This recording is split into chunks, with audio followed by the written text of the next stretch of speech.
Welcome back to the Daily Drum on WHUR, Sirius XM Channel 141, 96.3 HD2 and 98.3 FM.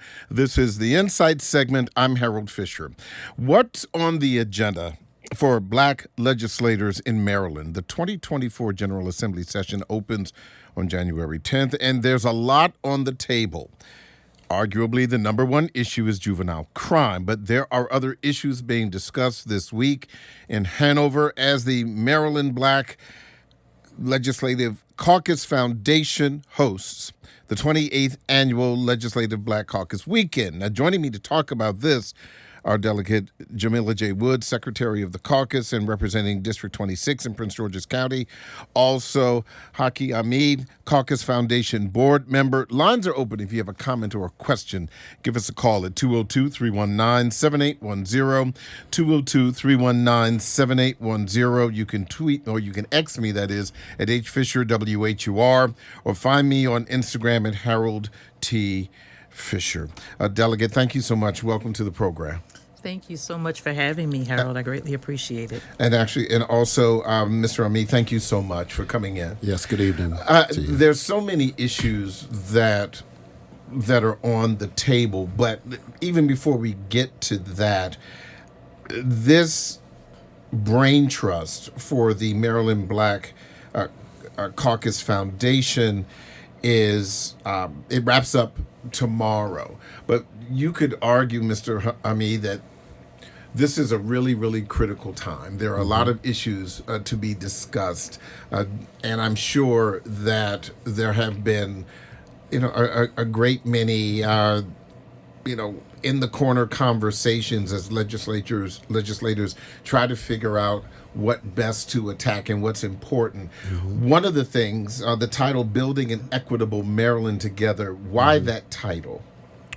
Well, certainly, and that leads into tomorrow. Actually, there will be a discussion around black businesses in Maryland with the Lieutenant Governor, Rhonda Miller, will be moderating a panel discussion at the breakfast, along with Comptroller Brooke Learman, and several other business leaders will come together to discuss that. But today we had a few workshops, just discussing different issues, social determinants of health, procurement opportunities, higher education. Many of the HBCU presidents were present there today, so that was essential. And of course, cannabis is an essential discussion. I see many people leveraging reparations into the cannabis issue. So those are four other topics. There were two others that were touched upon next: environmental justice, which is essential, and equitable housing.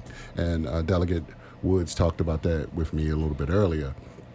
And so, just touching on these different topics each year, of course, there's a myriad of issues, but these are some of the essentials that we felt it's necessary for us to discuss this year. Juvenile justice, that's something, many people say, why was that left out, of course? And so, but, we can discuss it now, and I'll allow for the delegate to tackle all these. And I think that's one of the, the major issues, Delegate Woods, just today, as I'm sure you probably heard, there was a shooting in Landover. It happened after a funeral. Wow. And this is one of the things that we heard from someone who was attempting to bury her son. She was not the target of that funeral, but she was unable to bury her son today because of the violence, and this is what she had to say about that. It's sad, and it's very disturbing, and something has to be done about this crime here in Prince George's County. It's getting out of control. We've heard this before. Absolutely. The critical issue in the county, and indeed across the DMV, is juvenile justice. There have been the House of Delegates over the past couple of weeks has held these meetings to try to address it. Even the minority leader, the Maryland GOP. It seems like the Democrats and the Republicans are kind of on the same page. Everybody's fed up. Everybody's concerned about it. What do you believe will be, how is this going to be handled in January? So my hope is that it's going to be handled in a diverse way. One of the things that I'd like to talk about that I think is going to be extremely important in dealing with the issues as it relates to juveniles and the crime is to look at the challenges that have occurred directly as a result of the mental health issues that are impacting us. We've seen a huge increase of mental health challenges, particularly following COVID-19 and the pandemic. That social isolation causes a lot of challenges for people. People don't realize that social isolation itself can cause a great deal of challenges and an inability because people just become so tense and so excited and so aggressive because they've not been exposed to the great population. And so I think that we're going to have to look at the mental health aspect of it, number one. Number two, we're going to have to look at the ways that we have greatly decreased over the years and maybe even over the decades, the types of services that we made available to youth in our communities. We take for granted that we no longer see the community centers. We don't see youth outdoors. We saw a time where, you would ride down the street and you would see youth playing basketball. You'd see them on the playground. You don't see that anymore because what do we have? We have video games and we have all of these other things that have occupied our time. And again, has prevented us from being able to talk and be able to communicate, and we've lost the ability to have these communication skills. And we talk about it being youth, but the truth be told, it's not just our youth, Harold. And I want to say this because I think it's important to debunk some of maybe even the myths about juvenile crime. You mentioned earlier Prince George's County. Prince George's County youth crime committal is only at about 7% of the crime that's being committed. Yes, we see an increase. We see an increase in Maryland. We see an increase in other jurisdictions. But I think sometimes we kind of take it a little higher than it actually is. Does not negate the fact that we need to find alternatives, that we need to look at some of the ways that we can get rid of these crimes. We have to look at some of the programs that we can put our youth in. I remember years ago, they had a program for youth, specifically in Prince George's County, for youth who were arrested for unauthorized use of a vehicle. And I apologize because the name of the program I can't recall the name of the program. It's okay. But there was actually a program that specifically was for youth who were arrested for UUVs, and they'd have to go through this program over a several weeks period as a part of their getting over and serving the appropriate time and attention to the crimes that are being committed. 202-319-7810, 202-319-7810.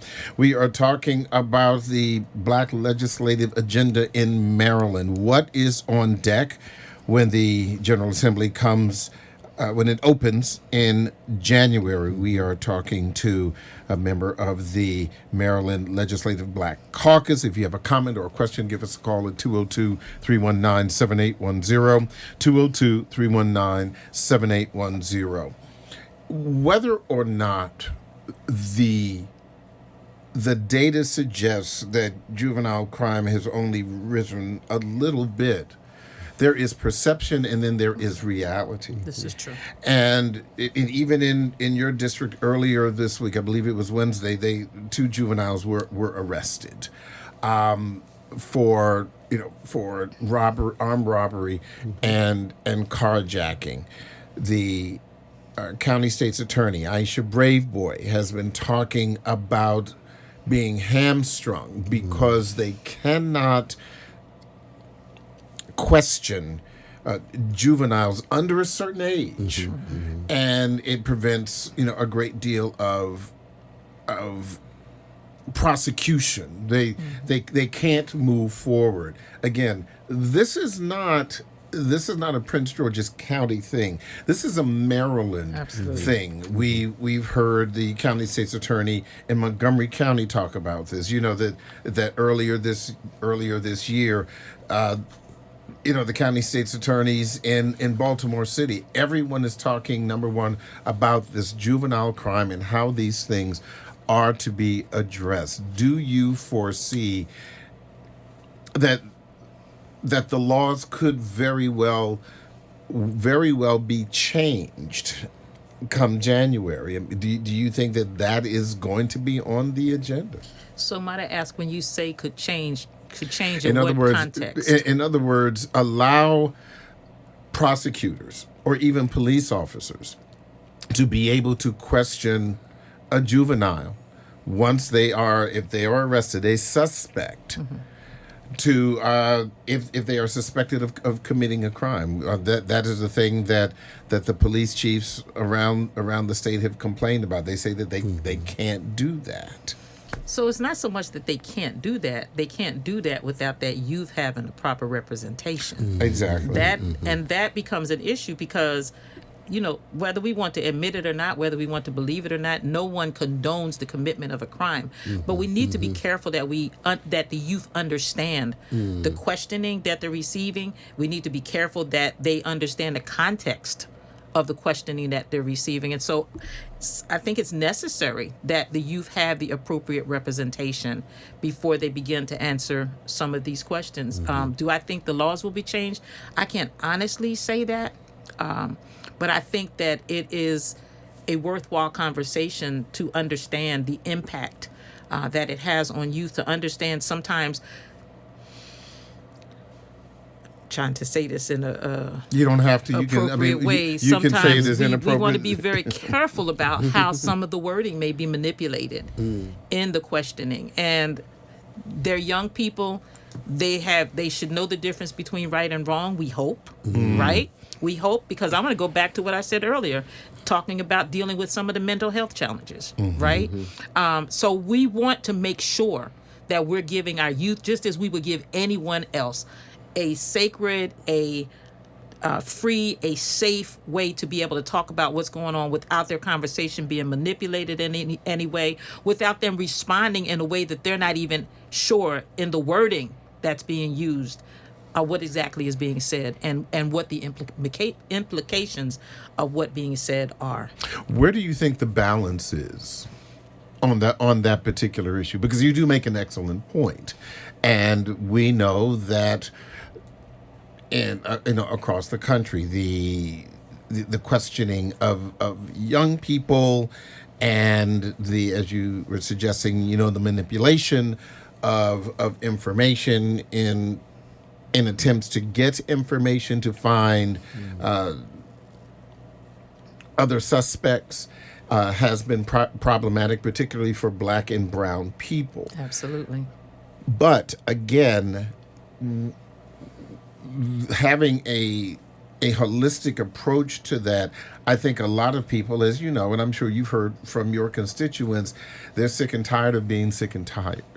So Rightfully so. Where is the balance in your mind? Well, I'm just elated to hear you use the word holistic, because I believe it's holistic. It's a holistic process.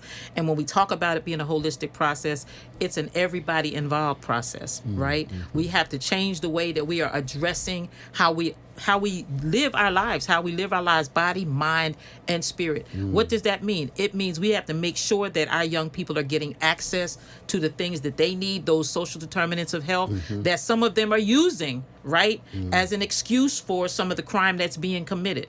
Okay.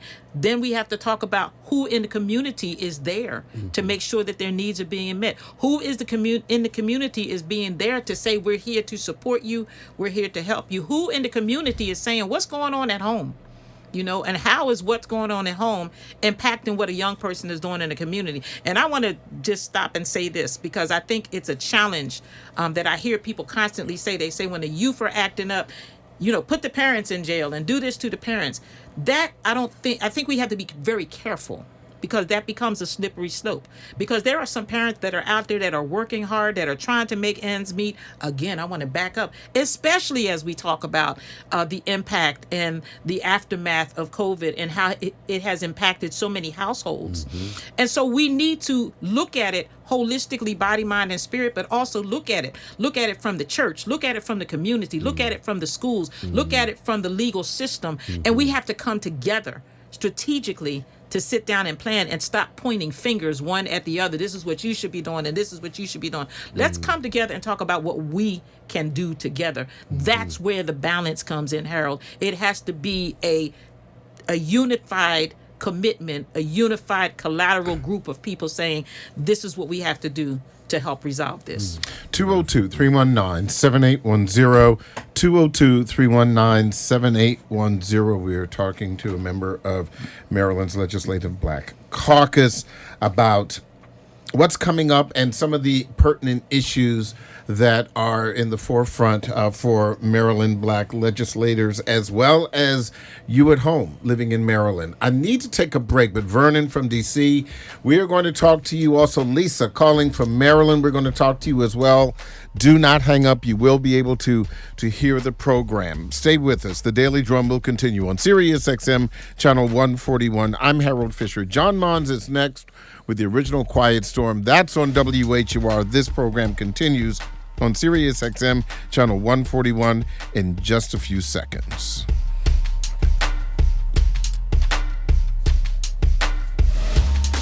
Welcome back to the Daily Drum on Sirius XM Channel 141. I'm Harold Fisher.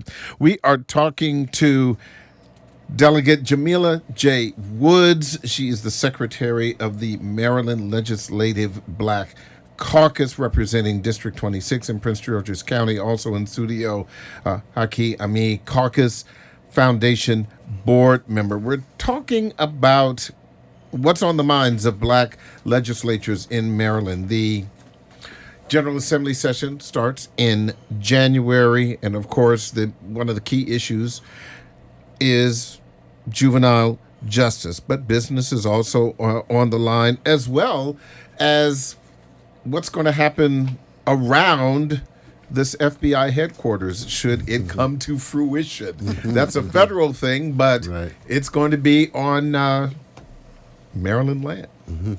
We're talking about all of that. Let me go to the phone lines at 202-319-7810, 202-319-7810. Lisa, calling from Maryland. Thanks for calling, Lisa. What's on your mind?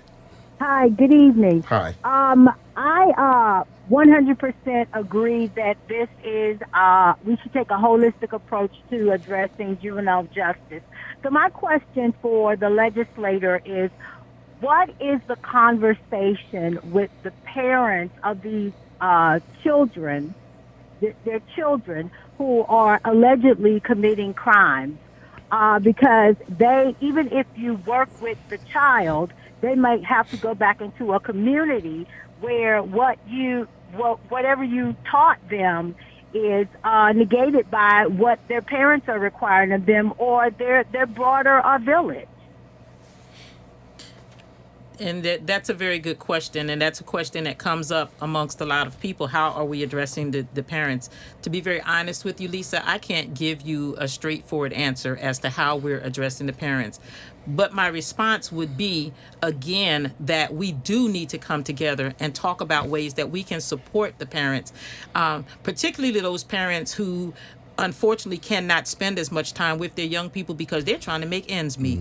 They're trying to keep a roof over their head. They're trying to deal with the other social determinants of health that maybe have negatively impacted their households. And so my response to you would be, while I can't say, what exactly we're saying to the parents, is, again, we need to look together as a community at how we can be of assistance, how we can, because guess what? They don't provide daycare centers for teenagers.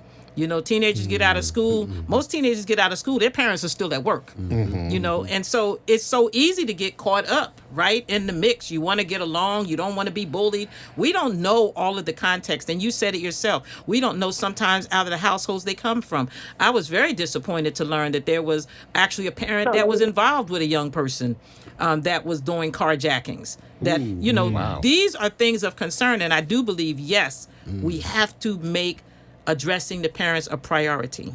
You before we let Lisa go, and this may help a little bit.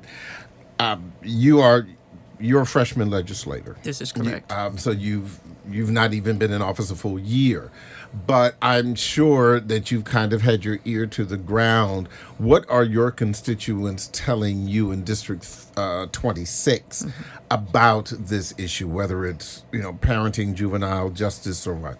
So one of the things that we have talked about in District 26, and we do have these meetings, we have something called the 26th District Dialogue with members of the community. And so they have articulated concerns about what types of services are available to address our young people. They haven't talked much about what kind of services are there available to address the parents. And so that is something that I'm happy to hear and happy to talk about and happy to have a conversation as to how we can perhaps look at ways that we can be more adamant and more intentional about learning how we can serve parents better so that they can make sure that their young people are doing what they're supposed to be doing. Can I make a recommendation? Absolutely. That next year, when you have your legislative conference, and the same goes for the Congressional Black Caucus, invite in these parents. Because not everybody is unwilling to sacrifice a little bit of paycheck to spend time with people who have power, to talk about how they can help these people to provide for their children. So next year, instead of discussing businesses, and I know that's important, but the businesses that you're fighting to get business for, if you don't educate our children and take care of them, they won't have anybody to employ.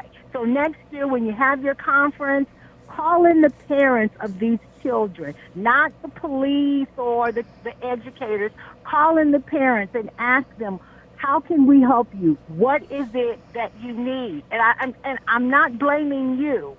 But I've worked with lawmakers for over 35 years, and I know spin when I hear it.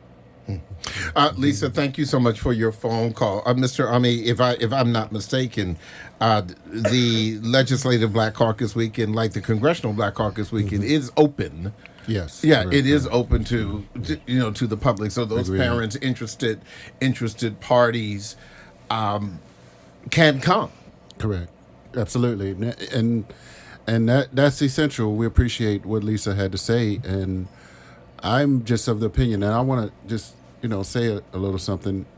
Many people in the D.C. area recently saw a video of young people having a discussion. They were video recording. We were talking about that on this program just yesterday. Mm-hmm. Right, and so they know the difference between right and wrong. They know how many years you can get for committing a particular crime.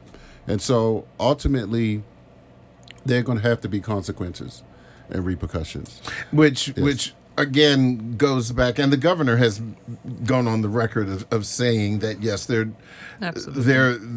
needs to be not just rehabilitation, but there need to be, as Mr. Ramif said, consequences for committing crimes. And I think, and I've said on this program ad nauseum for the past couple of years, it is one thing to have a holistic approach to trying to reach young people and to turn things around, which is one of the reasons why, for example, we have a program every Thursday. We won't have it next week because it's Thanksgiving, but we have this Take Back Our Community Thursday, where we have these conversations about programs and activists and volunteers and nonprofits that are the boots on the ground organizations and individuals to talk about this.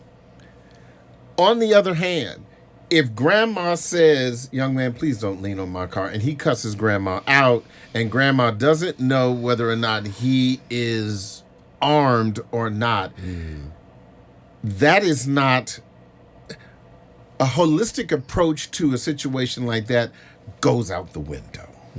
And I think that is the issue of balance that needs to be addressed, because if grandma's house ends up being robbed, or if she ends up being shot or killed or all of that, then at some point you're going to have some people who, as I said before, are sick and tired of being sick and tired.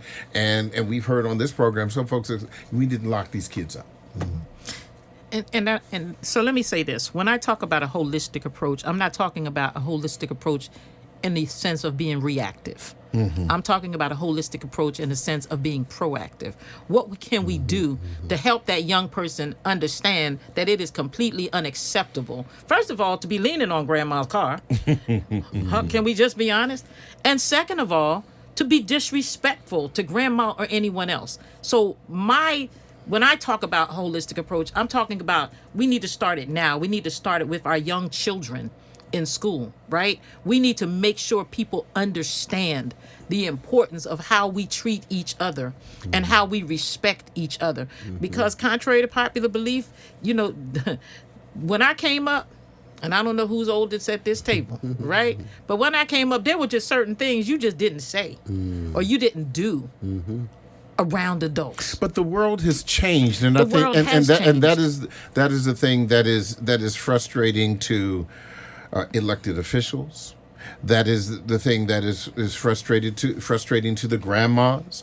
That is the thing that is frustrating to young parents, and the other things that face young people. And so with that said, which goes back to, I think, the rhetorical question I was asking earlier, at least in January, I suspect that this is one of the things that is really going to be top of mind for for black lawmakers, because let's just be honest, the children that we are seeing who are committing most of these crimes in the DMV look like you and me. I want to go back to the phone lines, 202-319-7810, 202-319-7810. Vernon calling from D.C. Vernon, thanks for calling. What's on your mind? Good evening. Thanks for having me. Sure thing. I'd like to make a comment in reference to the young people. As I've said many times, that I'm elated that I'm hearing about the holistic approach, because, and in terms of being proactive, because what's going on, and just a little about myself, I was a career criminal. I never was in the violent sense. We didn't believe in guns and stuff when I was coming up. You settled it with your hands. But what I see now is the young people, we need to change the narrative, because what they're taking in, what they're giving, the subliminal messages that they see every day, over and over, even when they do the video games and they turn on the news, the commercials, everything is in reference to violence. It's in reference to self, being over self-protected. It's the word I'm looking for. But anyway, we need to change the mindset of these young people, of our future, because that's what it is. It's our future. And instead of it getting more violent, we need to start sending messages, having public announcement, on the TV that lets them know that they're worth how to go about learning or attempting to learn their purpose for being here, because nobody was put in this realm, this earthly realm, to be a killer. Yeah, Vernon, thank you so much for your comments, and I think you make some excellent points, and I think that's one of the things that unfortunately we've been talking about a great deal just this week and over the past several months. But thank you so much for your phone call. I do want to switch gears a little bit. I just got a text from a friend of mine who is in Maryland and is very concerned about the black business climate. And so she said black businesses and sustainable programs, as well as negative changes to the 8A program, should be on the agenda. I don't know how much you know about 8A, but more but generally speaking, she is saying that small businesses are concerned that the Black Caucus is distracted and out of touch. How do you respond to that? If I can Sure. clarify, so since she's talking about the 8A, Yeah. that's the federal. And the reason I know a lot about that is I'm from Baltimore. Clarence Mitchell, I'm sorry, Perrin Mitchell. Perrin Mitchell was one of the earliest proponents of that, getting that created in Congress through the Congressional Black Caucus. But of course, we're in Maryland. We are the Maryland Black Caucus Foundation and the Maryland Black Caucus. And so I can just say in terms of what the governor has, been adamant about in terms of pushing the MBE, minority business enterprise in the state of Maryland. I'm sure a delegate can speak more about that, but he's been adamant in the state of Maryland, and we have a unique opportunity with Governor Westmore to create opportunities. So I would hope that this sister will reach out to the foundation or to the Maryland Black Caucus, and just we can do things in Maryland. So that's what we hope to accomplish. What do you think, Delegate, the Black Caucus moving forward, the Legislative Caucus should do moving forward when it comes to black business? One of the things, and this was a really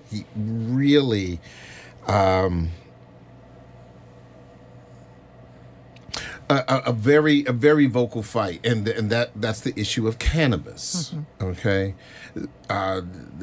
before Governor Moore came into office, there were questions about equity in licenses.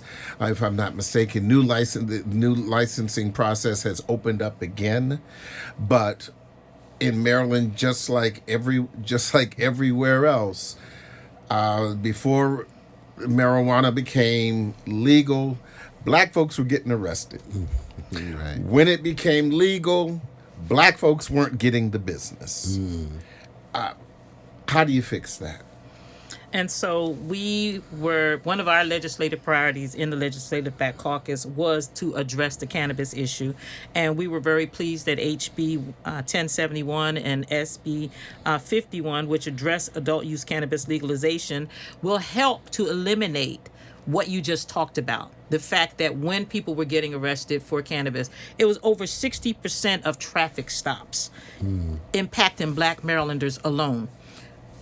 We saw it. There was no question that black people were being charged more than anybody else. It was no question that there were not fair sentencings as it related to African Americans. One of the things that we saw that this legislation would do is to help with the decriminalization effort, right? To stop making it, because black people were being held accountable for marijuana crimes much more strongly than other people were being held accountable for powder cocaine. But but my question now is, moving forward, now that recreational marijuana is legal, what can be done to have to get black entrepreneurs in that space? Because I think there's, and correct me if I'm wrong, but I think there may be only one or two black-owned cannabis shops in the state, and I think they're both in Prince George's. And so we actually had a great conversation about that today as a part of the Legislative Black Caucus weekend. There was a great conversation about cannabis held earlier today that talks about how we have put efforts into place to diversify the number of people who are getting licenses. We just started a process that actually just ended, where people were selected to apply for funding to start their cannabis businesses. And this is just the first round that took place now. I believe it's December the 12th.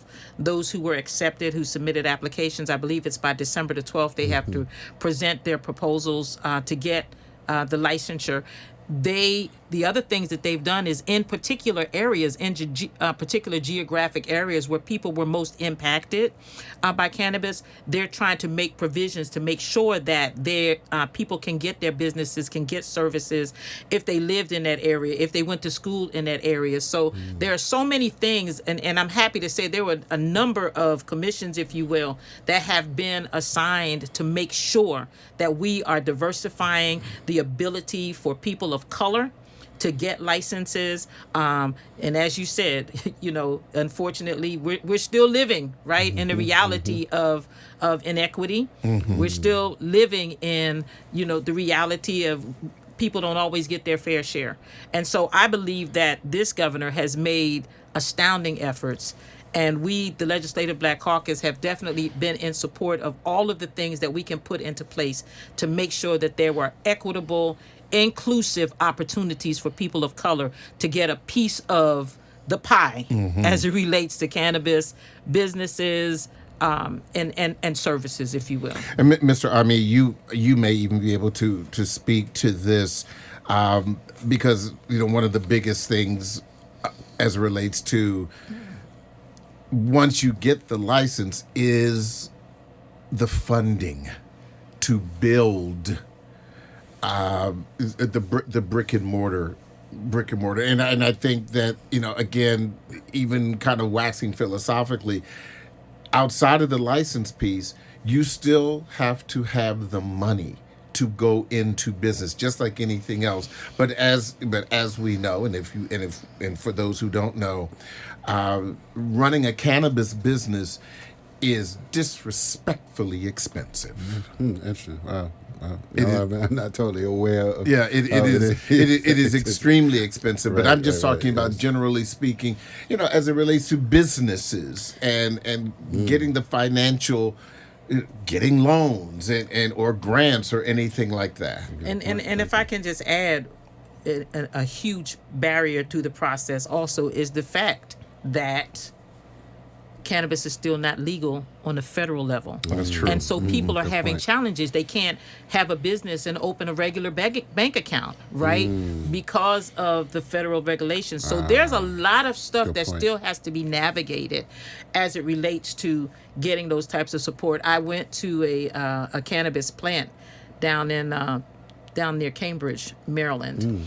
And I was just shocked, and as you said, it is extremely, extremely expensive. And so we are continuing to look at ways that we can, and like I said, the programming, they talked about that today, can help some of these smaller businesses to be able to, you understand what I'm saying, get the supports that they need. One of the things that they talked about today was the fact that, people do have to have a certain amount of money, right? Yeah. They have to have a certain amount of money. And this process that they started kind of literally had to be put into place to make sure that the people who were selected for this funding really were committed and really were going to have what they needed, even though very small fees that were charged for this first round of licensure and first round, if that's the appropriate word, of registration to get these buildings. But people did have to have the appropriate funding so that we can make sure that as we assist putting processes in place, that these people have the startup funding, because it's going to be an expensive progress. It's going to be a challenge because of, again, the federal regulations that might be a barrier. Speaking of federal, as you know, that really big announcement made last week by the GSA, Greenbelt being selected for the new FBI headquarters, outside of the discontent with the Virginia congressional delegation and members saying it's not over and they're going to continue to fight about it. So we know that. But for the sake of this discussion, assuming that this thing goes forward, what kind of discussions have you heard about making sure that the state will also be able to reap the benefit of having an FBI headquarters? I mean, look, I went to high school in Greenbelt. Everything is just outside the Beltway is congested. So we know that. So, I mean, has there been discussions about roads? Has there been discussions about business? Has there been discussions about housing? What kind of things are you hearing? So what we primarily know we can look forward to is that having that FBI headquarters in Greenbelt, Maryland is going to increase, number one, jobs up to at least 7,500 new jobs. We do believe that we should be in a place where people can live, work, pray, and play.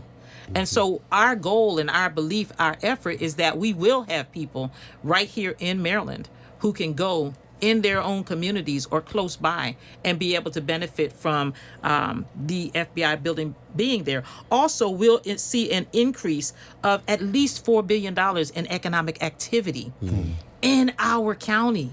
That's going to be great as it relates to making sure we have the funding, to make sure we have the transportation infrastructure, to make sure that we have appropriate housing so that people can get to and from work. One of the reasons Greenbelt was selected was because of the transit, right? Yes, the transit access, the transportation access. And so those are things that are definitely being talked about. Those are things that are definitely being considered. And those are the things that helped us to get that selection in the Greenbelt area. And so I believe it's a win-win situation. It's a win-win situation because I fully support, making sure that we have people living in places where they can, go out and not have to increase the carbon footprint. They can go out and get on a train or get on a bus and go to work and not have to be on it for 3 or 4 hours, but to be somewhere close where they can have access not just to a job, but to a sustainable job, that they can be close to their children's schools. And I think that this is going to provide that type of an atmosphere for us here in Maryland. And again, I say that is a huge win-win situation for us. What else is on the agenda? You said there were some other issues, and I have a few minutes. What else for the Legislative Black Caucus? What else do you think that they're going to be really focusing on in the next session? So I said a little earlier that one of the issues that we're going to be looking at, and I'm actually going to be cross-filing some legislation with Senator Malcolm Augustine that deals specifically with youth and their mental health and how we are providing more services to them in their school age, making sure that they're getting the appropriate mental health evaluations and services. Behavioral health is a big thing that we're looking at in Maryland because we know that we have issues with behavioral health services, particularly housing for adults and youth. And so that's another issue that we're going to be addressing. I'm going to, if you don't mind me saying, I'm actually going to be putting forth some legislation as it relates to wellness checks. I lost my son, unfortunately, very surprisingly, 2 years ago. How old was he? He was 34 years old. I'm sorry for your loss. Yeah. Yes, and he had an issue with seizures. African-American young man. I know my child. The morning of his death, I texted him and I couldn't reach him. And I continued to text him and call him and I couldn't reach him. I called the police. I called his job. I called his apartment complex. From 7:32 in the morning, they didn't knock his door down until 6:17 p.m. He had had a seizure and fell and hit his head in the bathroom. Wow. I couldn't get anybody to go do a welfare check. Wow. That's a problem. And basically it was, can we just be honest? This young black man, they were like, well, maybe you should file a missing persons report, or maybe he's on. And I'm saying, no, I'm telling you that I know that he has a challenge. Well, he lived in Virginia. I didn't know at the time that you actually have Virginia police have to ask Maryland police if I'm credible enough for them to go and do a welfare check. Unfortunately, Maryland police did not respond in a timely manner at all. Wow. As a matter of fact, they technically never responded because I got word that he'd passed while the police were still at my house. What would this legislation look like? What would you like to see changed in Maryland? So what would happen is, for the purposes of requiring a law enforcement agency in Maryland to assure that a welfare check is done in any other state. We're saying that if a Maryland resident says, I need a welfare check, and you say, well, we have to get permission from Maryland, that Maryland makes that a priority. Because if my son lived in Maryland, it would have been a priority. So why does it make a difference if they reside in another state? So what we're saying is, if I can tell you my son has maybe a danger to self or other, or have what he had was a medical condition, he never missed work. He never didn't show up at work. He never didn't respond to his mother when I texted him or called him. He would at least to text me and say, Ma, I'll call you later. I can't talk now, And this didn't happen. Let me ask you, because I think this is really interesting. I really only have about a minute or so left. But what is the law currently for welfare checks in the state? So if my daughter, if she has the same situation as your son, but she lives in Maryland, and I call Prince George's County Police, do they have to do a welfare check within an hour or 12 hours or 5 hours? What is the law? Welfare checks should be handled just as any other emergency. If you called and said, my daughter was just in a car accident, you expect for police to respond immediately. Well, if you call and say, my daughter has a medical condition and cannot be reached, and she may be harmed if someone doesn't get to her, the same immediate response should be made. An emergency is an emergency is an emergency. What? Real quick. No, thank you. And I'm a first responder in the city of Baltimore, Baltimore City Fire Department. And so I would love to come to Annapolis and work with you on that. So that'd be I awesome. appreciate that. Thank you. Thank you. Thank you both, Delegate Jamila J. Woods, Haki Ami. Thank you both for coming in and talking to us. Good luck as the Legislative Caucus Foundation weekend wraps up. And hopefully something good will come out of it. It's nice to meet you both. Thank you so much. You also. Thank you. Let's do it again, Harold. Yeah. we'll be here every year as long as I'm on the board next year, and I'm sure. And I'm happy to come back and have a conversation with you. I'm looking forward to that. That is the Daily Drum for this Friday, November 17th. For News Director Renee Nash, reporters Millette Green, Bramante Bryan, producer Candace Atkins Wilson, and Imani Rhodes, intern, engineer Bobby Adams. I'm Harold Fisher. Good night and have a safe weekend.